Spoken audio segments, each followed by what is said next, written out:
that if the United States only wants to talk to him about UN resolutions, there doesn't seem to be much point in having a meeting. Mr. Bush isn't any more optimistic about a meeting. At the White House, here's ABC's Britt Hume.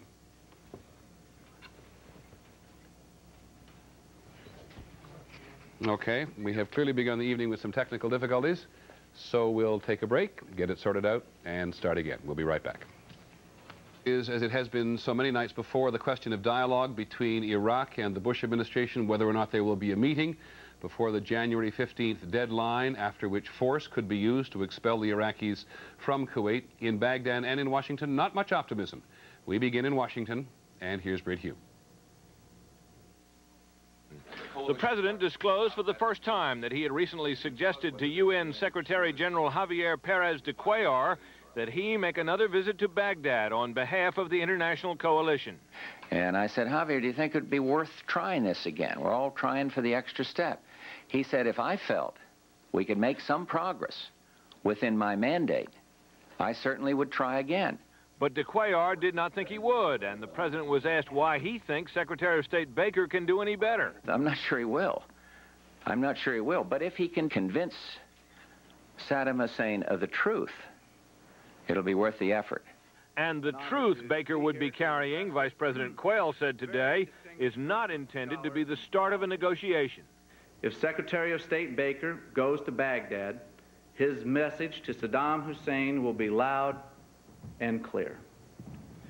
You may leave all of Kuwait peacefully, without conditions, or you will leave Kuwait by force. Quayle added a new argument today to the case against waiting for sanctions to save Kuwait, citing what he called the heroic efforts of Kuwaitis to protect Americans hiding there. If Kuwaitis refuse to stand by as Americans were being hunted down by the Iraqis, is it right for Americans to stand by as Kuwaitis are being tortured and raped and brutalized? Nothing much appears to be moving on this crisis these days except time. And no one here pretends to know if it's bringing the situation closer to a peaceful resolution or to war. Indeed, the vice president said today that that's up to Saddam Hussein. Britt Hume, ABC News, the White House. The vice president mentioned the treatment of Kuwaitis. The human rights group Amnesty International has accused Iraq of torturing and killing hundreds of people in Kuwait and putting thousands more in prison. Amnesty was not allowed into Kuwait, but interviewed refugees who had fled after the invasion. There is a lot of confusion. Amnesty, for example, says that reports of 300 premature babies having died when Iraqi troops removed their incubators are credible. Another respected human rights organization, Middle East Watch, says it cannot confirm the stories.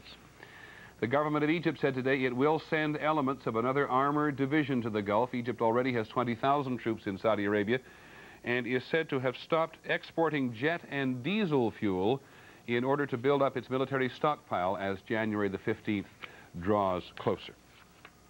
Now the big news at home today, which is the economy, the price of money.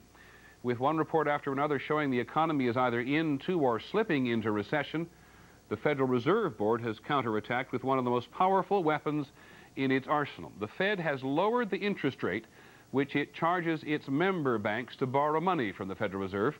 The discount rate has gone down from 7 to 6.5%.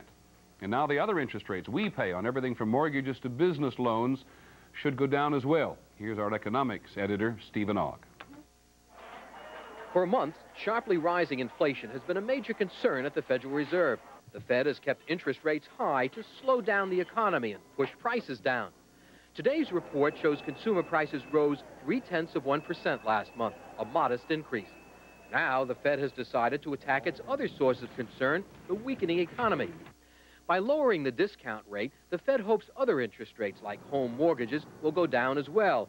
And that will encourage people to borrow more and banks to lend more, especially to business firms and others who need it.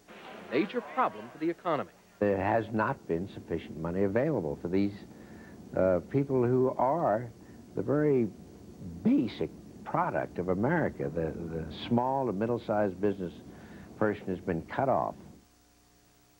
But many banks are in deep trouble, and even lower interest rates may not encourage them to lend. For example, Citicorp, the nation's biggest bank, set aside another $340 million today to cover more bad loans. slashed its dividend to stockholders, and announced plans to shrink its business and lay off about 8,000 workers. So while the Fed moved to encourage lending, Citicorp, under pressure from bank examiners, took action that some say may discourage other lenders. I think the result is it's a mixed message to the banks, and it will be a while before we see an upturn in bank lending. And I think it is a risk to the economy. Economists have been hoping the Fed would do just what it did. But because of continuing problems in the banking industry, some observers say rates may have to come down even more before banks increase lending enough to get the economy moving again. Stephen Ogg, ABC News, Washington. The trade deficit grew in October. Americans imported more foreign cars and paid more for foreign oil. The result was a deficit of $11.6 billion, which is the highest in nearly 3 years. And news of the discount rate sent Wall Street sharply higher. The Dow Jones Industrials gained more than 33 points to close at 2626.